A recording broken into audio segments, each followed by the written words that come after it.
Harvard Divinity School. Cultural Appropriation in Neopagan and New Age Religions, a conversation with Sabina Magliocco, December 1st, 2021. My name is Giovanna Parmigiani, and I am the host of this series organized within the Transcendence and Transformation Initiative at the CSWR here at HDS. All Gnoseology's events are recorded. Those of you who are interested in watching our previous events can do so through the CSWR YouTube channel. Today, I have the great pleasure to be in conversation with Professor Sabina Magliocco and three HDS students, Rebecca, Quinn, and Peyton, who I will introduce you shortly, on the topic of cultural appropriation in contemporary pagan and New Age contexts.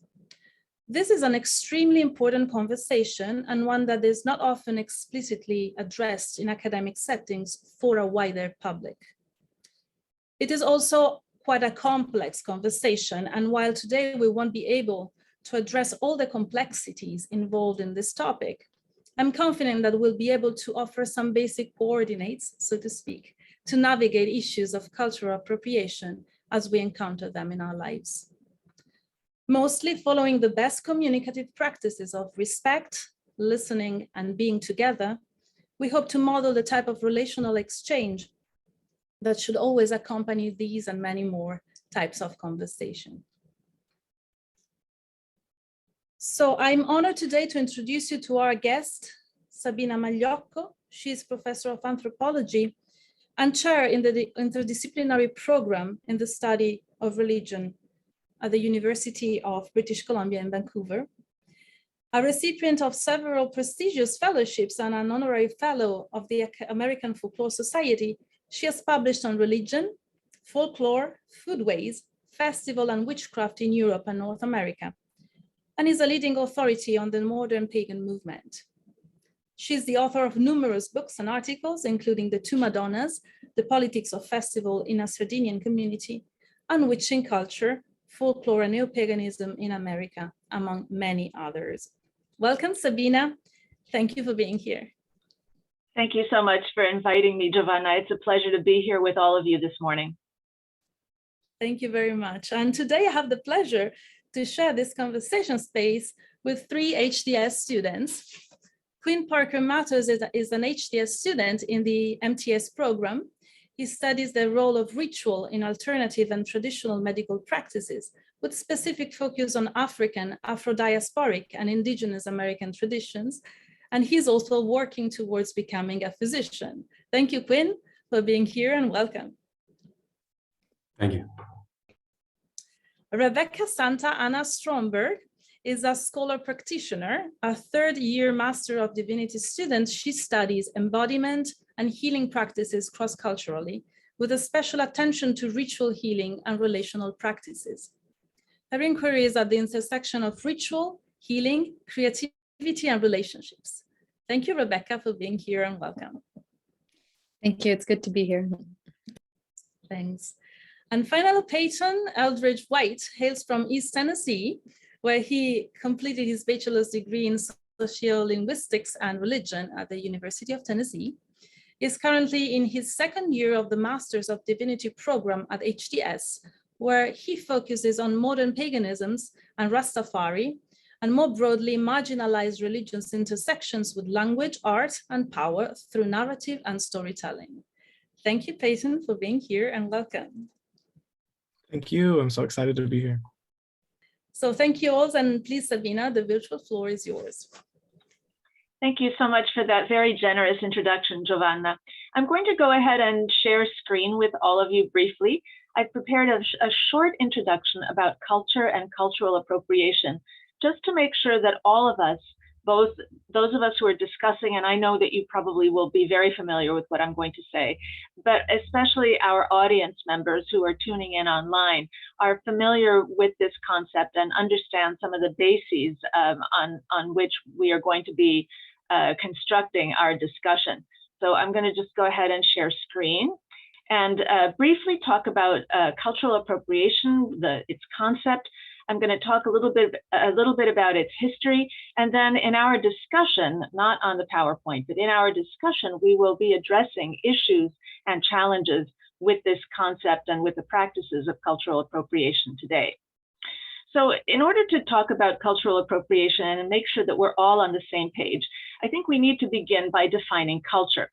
I am firmly in the camp of symbolic anthropology in the way that I define culture, although I also understand it as an adaptation to the surrounding climate and geography. But for the purpose of this discussion, culture is a complex system of knowledge, symbols, meanings, practices, and beliefs that characterizes a specific group of people in a specific time and place.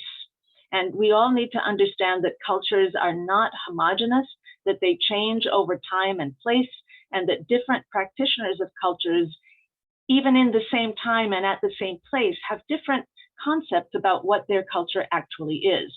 So cultures are never homogeneous. Culture, secondly, is learned. It is not biologically inherited. And this is a very important distinction. We gain our access to culture. We gain our right to practice a certain culture by learning that culture through a process called acculturation. We don't gain it through genetics. And this is something that I see a lot in discussions on popular media. I see people who get their DNA tests back and it turns out that they have X DNA, and then they decide, well, you know, now I have a right to practice X culture. Maybe not. Maybe not. Culture is learned. Culture is learned, and this is how we have access to culture. And many of us have access to more than one culture. So, for example, both Giovanna and I are immigrants, and we grew up with one culture and then moved to another culture and learned a second culture. And now I'm 3 times an immigrant because I've now also acculturated, or am in the process of acculturating, to Canadian culture. So you can practice a number of different cultures, but the way you do that is through migration. Culture is not the same as race or ethnicity. This should be obvious. If culture is learned, it is something that we have to practice in order to have access to. And we can be of any race or ethnicity and belong to any culture as long as we have grown up in it or migrated to it or lived in it for a long enough period of time to acculturate. So my friend's sister, June, who was adopted by her parents as an infant from Korea, grew up in the United States. June's culture is American, not Korean. Finally, culture is constantly changing in response to a variety of factors, including contact with other cultures. There's no such thing as a culture that is uninfluenced by other cultures. And this is really important to keep in mind as we talk about appropriation. Not every instance of cultural transfer, of cultural hybridity, is an example of cultural appropriation. And as we will see, the concept of appropriation itself is very, very recent. Now, cultures have been spreading for a very long time. They are not now and have never been bounded, isolated, or homogeneous. So from the time that human beings have had culture, and probably even earlier, because we see that other primates are capable of having culture. Culture has been diffusing, it has been spreading. Culture spreads through trade, when 2 groups exchange with each other. It spreads through migration, for example, when groups migrate, either through voluntary migration, such as, you know, Giovanna and I immigrated, or through forced migration, for example, enslavement or forced relocation. Culture also spreads through conquest. When the Roman Empire diffused throughout the Mediterranean, it brought certain cultural forms, including linguistic forms, with it, as it conquered the people who were around the Mediterranean and the Near East and in other parts of Europe. So that is how we have Romance languages, right? Through the spread of Latin, which was achieved through conquest. And finally, today, culture spreads through global flows. Global flows is Arjun Apattarai's way, anthropologist Arjun Apattarai's way of talking about things like travel, global travel, media, and the internet, which allow culture to migrate in ways that don't involve personal contact between people. And this is where the rubber begins to meet the road, because in earlier eras, culture always spread through contact with other people, whether it was voluntary or involuntary. But today, you can get on the internet, learn a lot of things, sometimes sometimes incorrect things, right, about another culture, and you have this feeling that you're quite familiar with it, even though you've never had any contact with that culture in person at all. Now I want to talk very briefly about types of cultural influence. When two cultures come into contact, there is a process called cultural diffusion, in which cultural elements of one group pass to another. And there are different ways that diffusion can take place. Sometimes it's just through cultural contact. Culture A makes pottery in a particular way. Culture B sees that pottery, likes it, buys some of it, and then potters from culture B decide, well, we can maybe try to make this design as well. Okay, cultural diffusion. Acculturation is culture change that occurs under conditions of close contact between two societies, where the weaker group tends to acquire cultural elements of the dominant group. And again, we see this with migration, where the migrants must adapt to the dominant culture and learn the language and the cultural practices of the dominant culture, and often adapt things like foodways and music and ritual practices and so forth to those of the dominant culture. Finally, there is syncretism. Syncretism is a process of cultural change in which traits and elements from one culture are given new meanings and functions when they're adopted by another culture. And we see this, for example, in the practice of Afro-Caribbean religions, especially Vodun and Santeria, where African spirits, which came to the Caribbean with people who were brought there against their will, continued to be worked with, continued to be worshipped, continued to be embodied, but under the cover, under the guise of Catholic saints. One of the excuses that colonizers used to justify enslavement of other human beings was that they were converting them forcibly to Christianity and therefore saving their souls.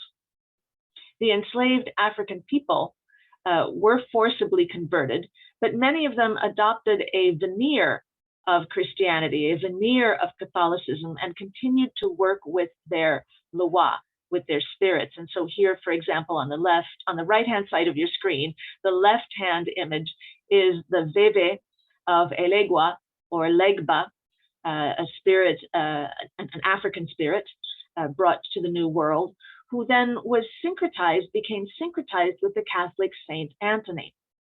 So Saint Anthony in Vodun is understood as Elegba. And you see that this is a syncretism where the Catholic saint is now understood in a new way as it is adopted into Haitian Creole culture. All right, now that we know what culture is and we understand how cultural elements diffuse, let's talk about cultural appropriation and some assumptions around this term. Cultural appropriation is the unauthorized use of cultural material from a subordinate culture by members of the dominant culture. What does this mean? It means that cultural appropriation is always about power. If I go to your house and you make me dinner and I say, man, this recipe is terrific, what is it? And you say, well, it was my grandmother's recipe. She was Czech, and I can teach you how to make it. That's not cultural appropriation. Okay, if I then make your grandmother's recipe, that's not cultural appropriation, because we are coming at it from the point of view of equals, and there is contact between the two of us and authorization to transfer that piece of culture. If, on the other hand, there is a relationship of unequal power between the two, between the borrowing entity and the entity that is being borrowed from, that's when you begin to be able to talk about appropriation. Now, some assumptions that go with appropriation. The first is that culture is a commodity that can be owned, objectified, exchanged, and imitated. Notice that this is a rather new assumption. It's an assumption that is part of capitalism. Capitalism, one of the things that capitalism does is it commodifies culture. Culture is now a commodity where you can buy cultural food, you can buy objects that suggest that you are a part of a particular culture in terms of your identity. You can buy symbols of that cultural identity. You can buy admission to events that purport to transmit cultural knowledge. All of that did not characterize cultural exchanges before the advent of consumer capitalism. So cultural appropriation, the notion of cultural appropriation, is itself rooted in consumer capitalism and in a Western notion that culture can be owned, that it is an object, a commodity that can be owned. The second assumption in cultural appropriation is that the unauthorized use of cultural material deprives its owners of rights and benefits, or harms them in other irreparable ways. So the unauthorized use of someone else's culture either takes something away from them, which is rightfully theirs, or harms them, for example, by promulgating harmful stereotypes, negative stereotypes. Finally, intercultural relationship, cultural appropriation is, this whole notion is rooted in intercultural relationships that are based on colonialism and its consequences, or in any case, in unequal power relationships, as we saw in the example that I discussed above. Cultural appropriation is always about power, and it is not just about the transfer of cultures or the enjoyment of one culture by another culture. What is the history of this term? The history of this term is actually quite recent. It emerged as part of the post-colonial critique of anthropology in the late 1970s and early 1980s. One of the first anthropologists to write about the issues of cultural appropriation was Kenneth Couch Smith, who called it in 1976 cultural colonialism. He didn't use the word appropriation, but used the word colonialism for the use, the adoption, and the commodification of certain cultural elements by Western culture, cultural elements that belonged to subdominant cultures. In the case of Couch Smith, he was talking about indigenous cultures of the Americas. So the use of indigenous cultures of the Americas by the dominant culture for the purposes of commodification. This idea, of course, was immediately picked up by First Nations and indigenous scholars in North America because of the history of misuse of First Nations indigenous cultural elements by the dominant culture. In an article written in 2000 called Plastic Shamans and AstroTurf Sundances, New Age Commercialization of Native American Spirituality, Lisa Aldred discussed exactly the use of, for example, Sundance rituals and sweat lodge rituals in the New Age by people who were not traditional practitioners and not members of Native American, First Nations, Indigenous, or Métis nations. George Lipsitz, cultural scholar George Lipsitz, someone who studies music and other forms of expressive culture, in 2003 talked about strategic anti-essentialism. He talked about the same thing, the borrowing by the dominant culture of, in his case, he was talking about musical elements from marginalized cultures. So the adoption, for example, of hip hop from urban Black culture, urban Black North American culture by white musicians is an example of strategic anti-essentialism, where White musicians adopt this style in order to position themselves in a particular way. And let's discuss the risks of strategic anti-essentialism and the way that it can deprive subdominant communities, in this case, the African-American urban community, of authenticity, of authority, of control over their own cultural forms. But he didn't see it as entirely negative.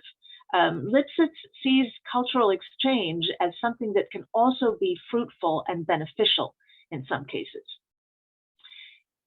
Finally, cultural appropriation becomes a legal term with the 2005 publication by Susan Scafaldi of Who Owns Culture, Appropriation and Authenticity in American Law. And this is a legal text, a legal book that discusses the legal implications of cultural appropriation through a series of case laws.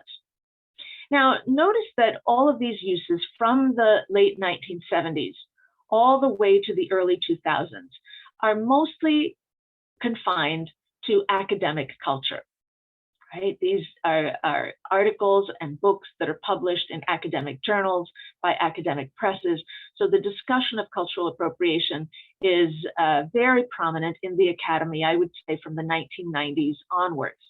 But it doesn't really erupt into the public sphere until about 2010.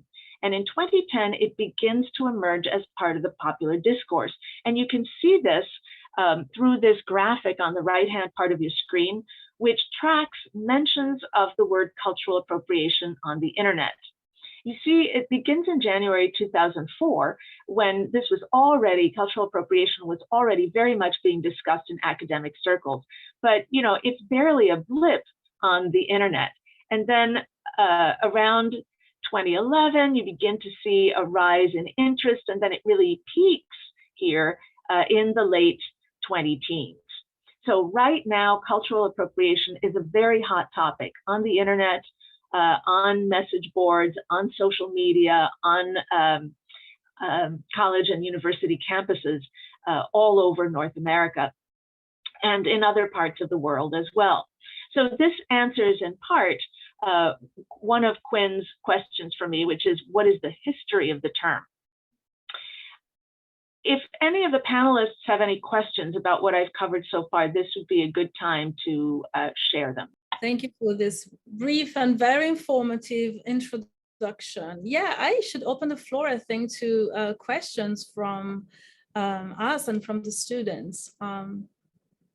Yes, Quinn, maybe. Yeah, thank you, first of all, for being with us, Dr. Magliocco. Thank you for the presentation as well. I was wondering how you see the language of appropriation used both in popular culture, spaces of popular culture, and in neo-pagan spaces. Thanks, Quinn, for that really good question. So what I see from basically my interaction with people on the internet and on college campuses, university campuses, is that there is much more awareness of the issues of cultural appropriation now than there was, say, 10 or 12 years ago.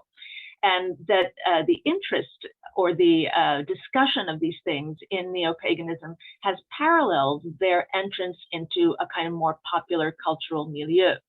I would say that right now, both in neo-paganism and in popular culture, there is a, how can I put this? The way that this has gone, the way that this is going, is that there's an increasing application of the term cultural appropriation to almost any instance of cross-cultural exchange. So, for example, I see a lot of call-outs on social media, on college campuses. And some of these call-outs about, you know, you're culturally appropriating, some of these are in fact appropriate and others not so much. So for example, I see some confusion between forms of cultural appropriation that actually damage members of the subdominant culture whose culture is being appropriated and other ones that do not. So for example, is going to an ethnic restaurant, is that appropriating culture? There's a new Thai restaurant at the end of our street. If I go there, am I appropriating Thai culture?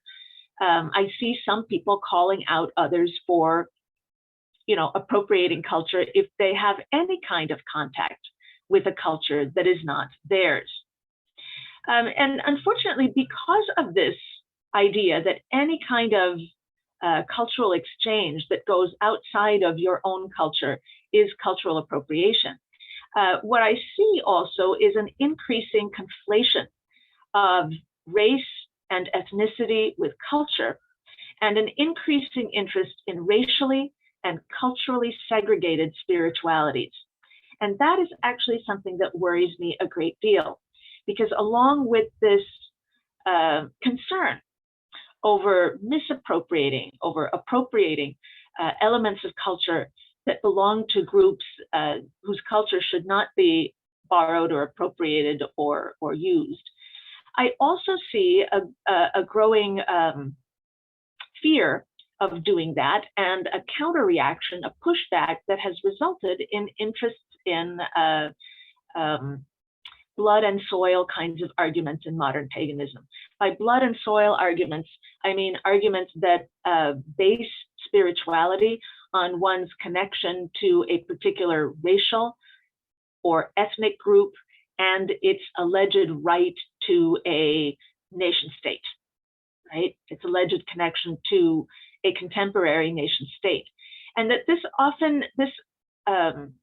trend, first of all, often conflates ethnicity, race, and culture, something which is problematic. And secondly, constructs identity based on 19th century notions of nation states and what those are. And those are very recent.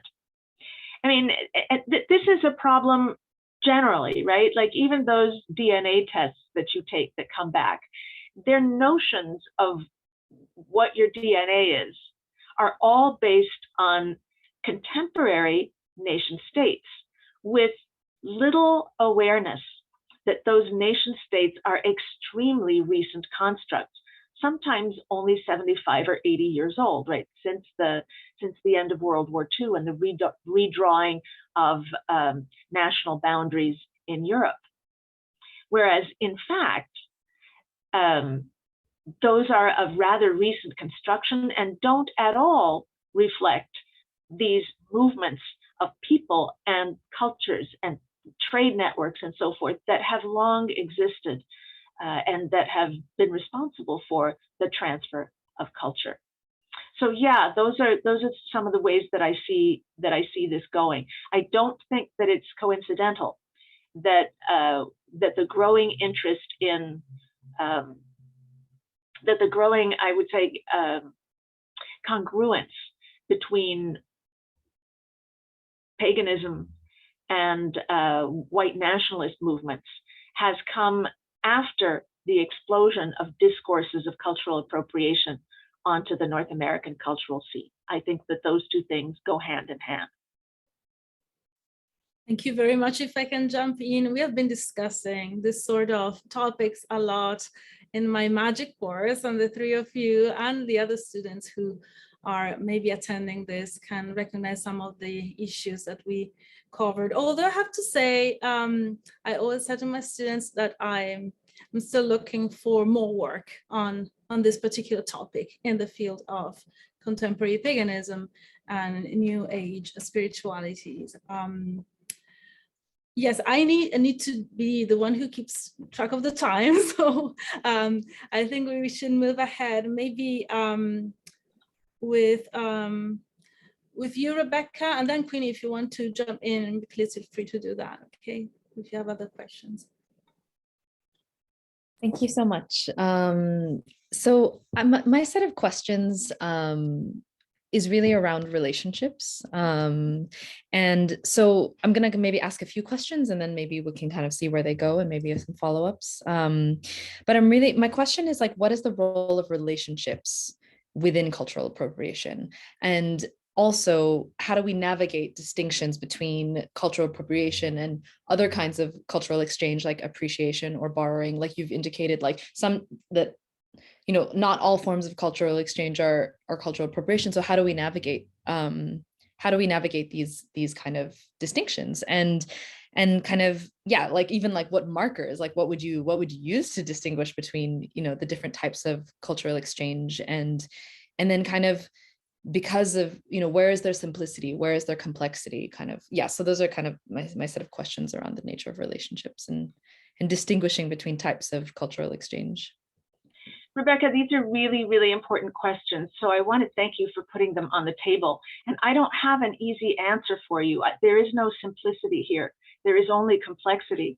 So in general, I would say that if cultural practitioners are in a relationship with one another, it's more difficult to argue cultural appropriation. And that the closer and more equal that relationship is, the more likely the exchange is one of intercultural borrowing, acculturation, or exchange than cultural appropriation. So I'm going to give you an example. Obviously, if you are part of a family that practices certain traditions because you marry into that family or your partner is in that family, and let's say that you learn to make a dish from your parent-in-law that is your spouse's favorite dish, and it is a dish that belongs to that family and that family's particular ethnic tradition, and you learn to make it from your parent-in-law because it is your spouse's favorite dish. There is a very close relationship there. You cannot talk about cultural appropriation. It doesn't really matter if the two groups are in a power relationship to one another. For example, if your spouse's family is an immigrant family and you are a member of a settler colonial group, or if your spouse's family is an indigenous family and you are a member of a settler colonial group, the closeness of that relationship trumps it. And the fact that your parent-in-law says, I'm going to teach you how to make this dish because my child really loves it, that's not cultural appropriation. Okay, that's cultural exchange. But we can move further away. Let's look, for example, at the adoption of African American or African derived hairstyles by whites. Generally, I would say that's cultural appropriation.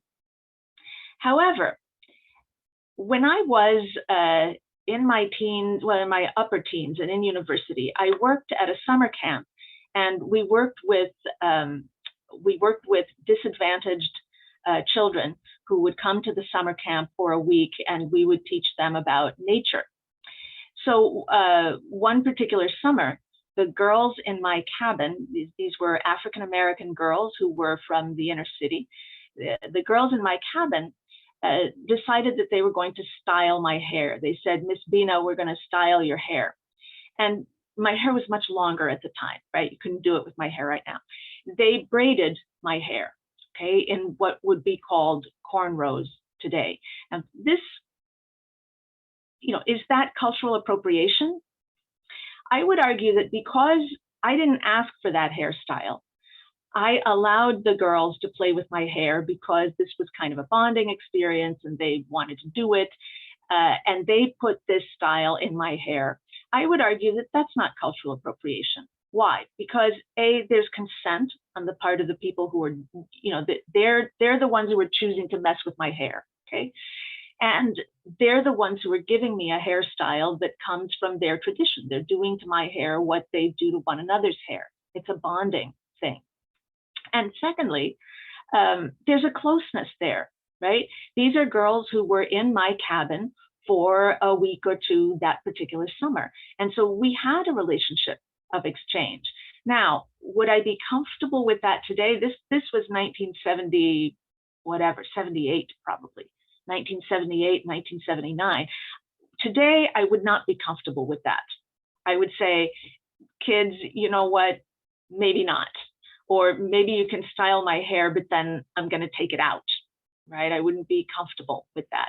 And to tell the truth, that hairstyle didn't last long in my hair because my hair is very fine and curly and doesn't have, it doesn't hold that hairstyle for a very long time. So after a few days, it was gone. But today I would be much more sensitive about that because it can look like cultural appropriation, even though in that instance it wasn't cultural appropriation. But if, I don't know, my hairstylist down the street decides that now they're going to be doing cornrows for anybody who walks in for a price, that becomes cultural appropriation. Why? Because there's no relationship there. Because it's a hairstylist run by settler colonials selling an African-American hairstyle to other settler colonials with absolutely no relationship there whatsoever. So I would argue that it isn't the thing. It isn't that cornrows on a white girl are, that's cultural appropriation, but that you have to look at every instance of relationship to understand what is going on in that particular case. So you asked, how do we navigate the distinction between cultural appropriation and appreciation? What do we look for to distinguish between these two types of cultural exchange?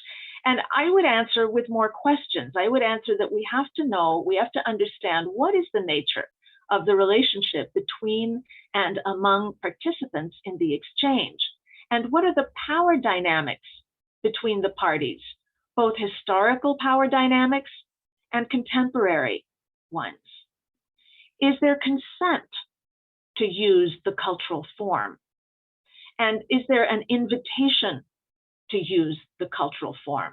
So if you are, for example, invited to a religious service that is not your own and you participate in that religious or spiritual service, that's never cultural appropriation. Why? Because you are being invited as an outsider to participate in it. And so then it is polite if you are as a guest, you participate. You don't sit in the back like this, right?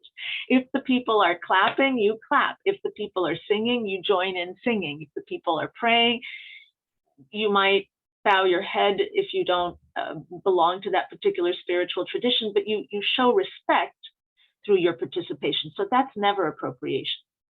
But then if you take elements of that service and you bring them to your spiritual practice without discussing it with the people who invited you, or if you take those elements and you then market them as authentic examples of X tradition, then you are engaging in cultural appropriation because there's no consent there. There's no invitation. And without consent or invitation, it's not appreciation anymore. Are the people who are putting the tradition out there, are they selling it? Okay, are they selling it? If they're selling it, it's not cultural appropriation.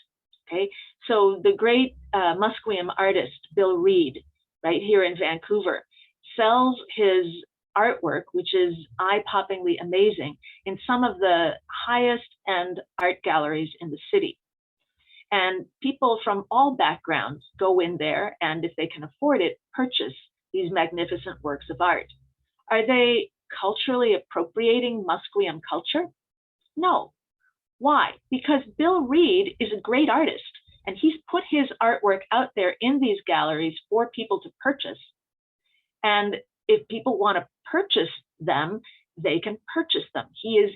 That is the invitation, right? If we say, no, only Musqueam people can buy Bill Reed's work, we're essentially curtailing the ability of Indigenous artists to support themselves as any other artist does. But when, the less you have those elements that I talked about, a close relationship between and among participants, power dynamics that are relatively not exploitative, consent and invitation, the less you have those, the more you veer towards potential cultural appropriation.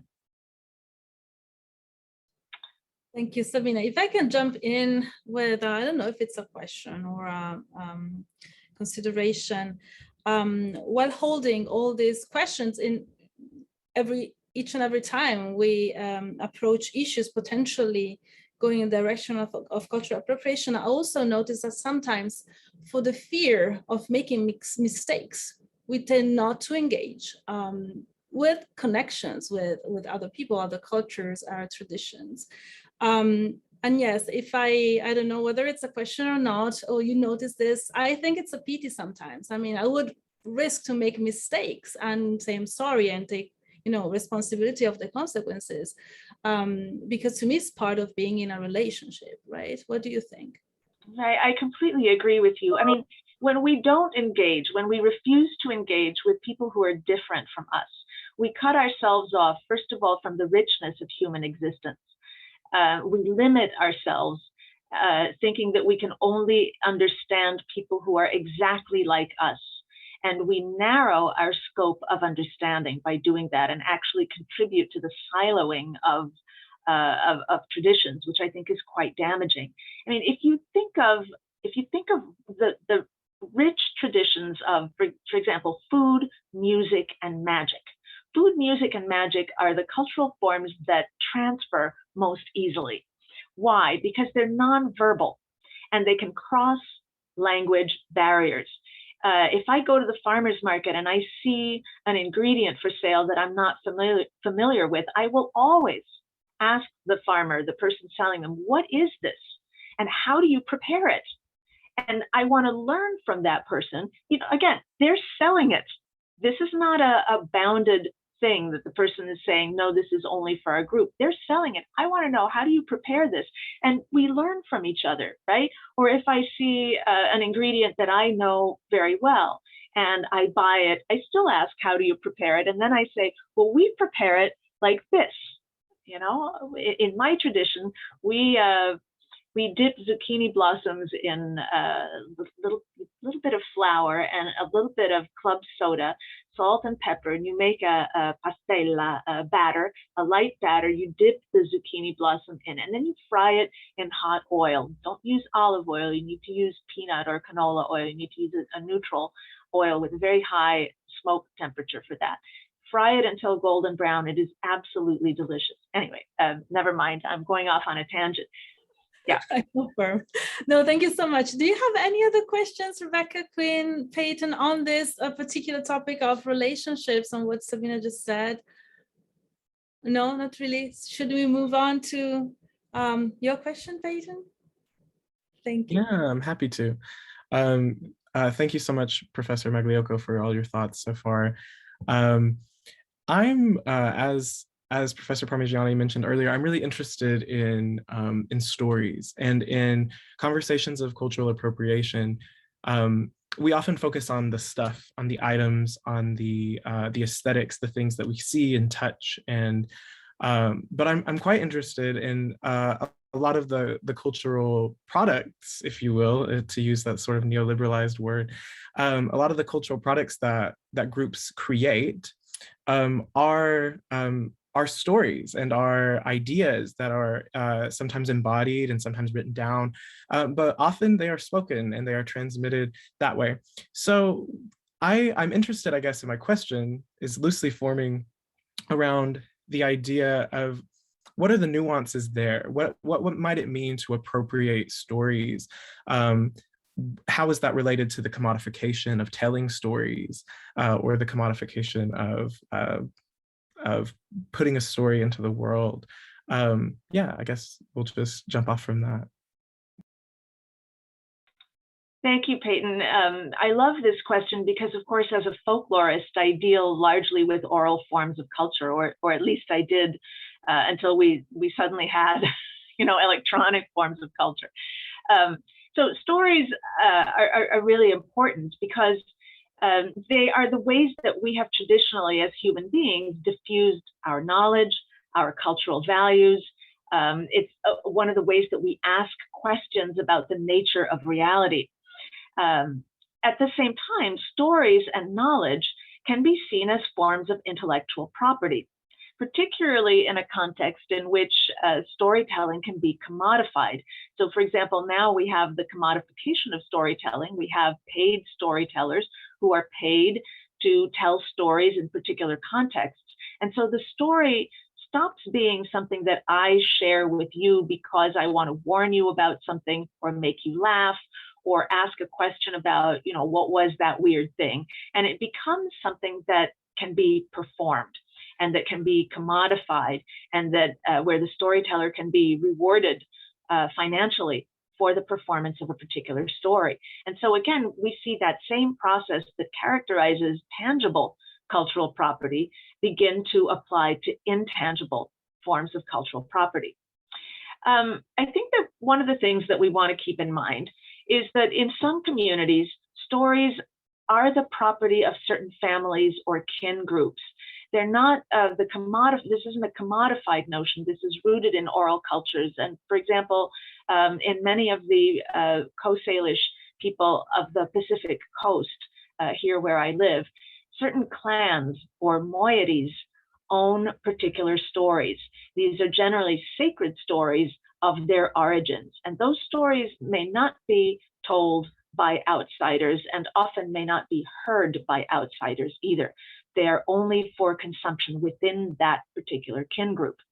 But this construction isn't unique to First Nations peoples. So for example, the folklorist Linda Daig, who worked in Hungary with Hungarian peasants, noted that certain folktales ran in families. They were thought to belong to a family. And the great narrator Giovanna Parmigiani, whom Daig studied for decades, was a well-known storyteller exactly because she inherited from her father and her brother all of the stories in her family. And so they were her stories to tell. In the Hungarian community, however, the storyteller had, well, in all communities, storytellers have quite a bit of leeway to adapt that story. And so among the Sekes, whom Daig studied, for example, a storyteller could take elements, motifs from another person's story and weave them into one of her own family's stories or one of his own family's stories. Both genders told folktales in that community. So the idea that folktales belong to a group is not new. It is not new. So who has the right to share certain kinds of stories? Obviously, if those stories are secret or bounded, as some of these sacred narratives are among the Coast Salish people, then people outside that bounded community can't tell them. And we see the same thing with historiolas. Giovanna will be familiar with this type of storytelling. It is part of the charming tradition in Europe and specifically in Italy, in which certain charms, certain healing charms, are recited and they tell a story. So for example, a charm from Calabria to purge worms, to remove worms from a person, essentially tells the story of Christ casting out demons during the Holy Week. These stories are generally, these cures, these charms, folk charms, are also generally bounded. They cannot be passed on. The power to heal and the story with it cannot be passed on to another person except to a family member, usually on Christmas Eve during the midnight mass. So there, again, you're dealing with a bounded tradition and the boundaries around it are really, really clear. But some of that is shifting. So for example, I recently learned that there are Facebook groups where Italian folk healers who practice these cures are now sharing certain charms and rituals with non-family members online through social media. So, you know, that blew my mind completely. But again, we see that they're making a choice, right, to change the boundaries around that tradition. There's consent, there's intent to share, there's an online ritual that has been developed to transmit those charms. And the people who are doing it knowing what they're doing, knowing what's happening with those bounded storytelling traditions. I think where we get into trouble is when that sharing, once again, is done without a relationship, without consent, without a real understanding of where that story comes from. And then I think that we might be looking at forms of cultural appropriation. But again, I think we have to look very carefully at the context. What's the relationship between the people in the exchange? And what is the relationship between commodification and the telling of stories? So are these stories becoming commodified? Are they being told for pay? Are they in publications such as books or novels? Because once they become published, then they fall under the purview of copyright laws, and the copyright belongs not even to the storyteller, the person writing them down, but to the publisher. So the control and the ability to profit from that story has escaped the original community. It doesn't even belong to the storyteller, the person who is telling the story anymore, but it belongs to a big publishing company.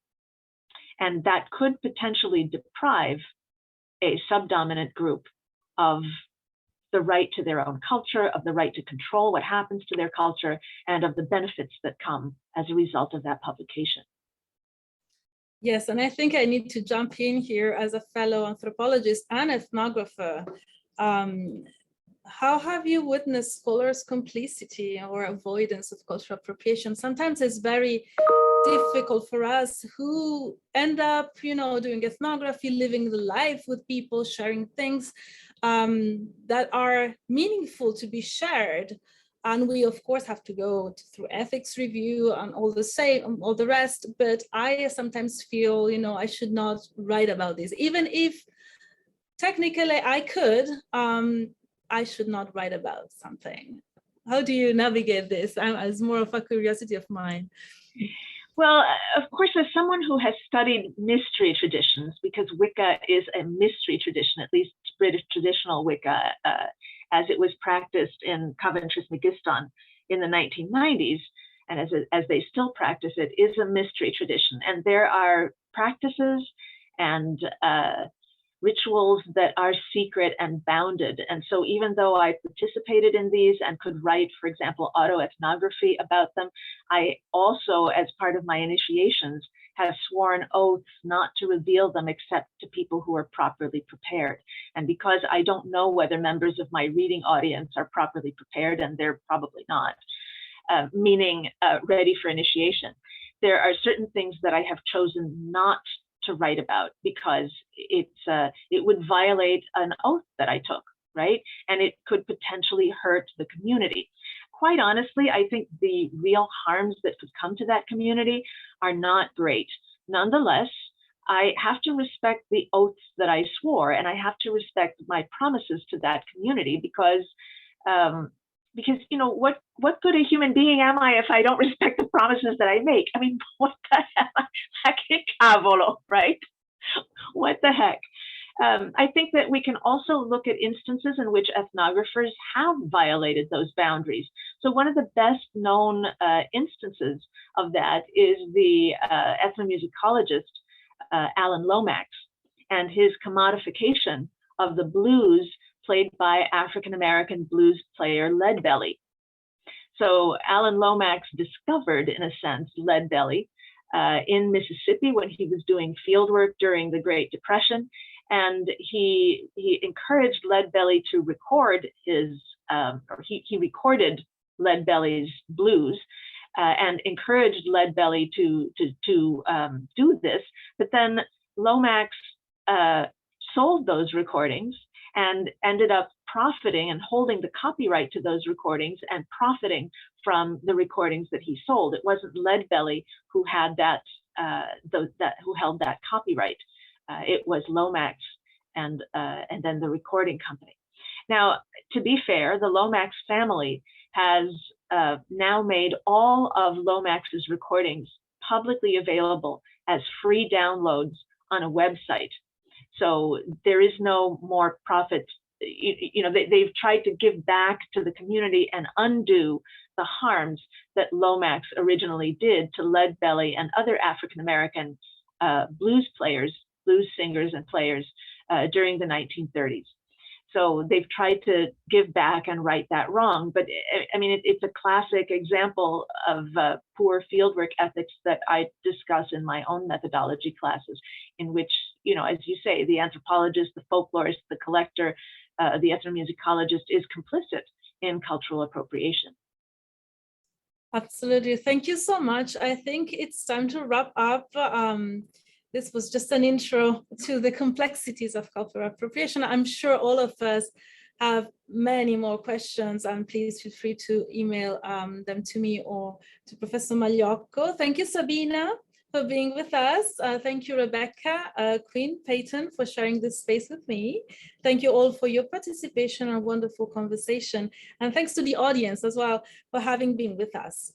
Please stay tuned on the activities of the CSWR, the Transcendence and Transformation Initiative, and of Gnoseologies, of course. You can find all this information on the CSWR website. The next Gnoseologies event will be 1 week from now, so next Wednesday with Professor Egil Asprem, and we're gonna have a conversation on conspirituality. So please join us, and thanks again, and have a lovely rest of your day. Bye-bye. Thank you, Giovanna. Thank you all, Peyton, Rebecca, and Quinn. It's been a pleasure. Bye now. Sponsor, Center for the Study of World Religions. Copyright 2021, the President and Fellows of Harvard College.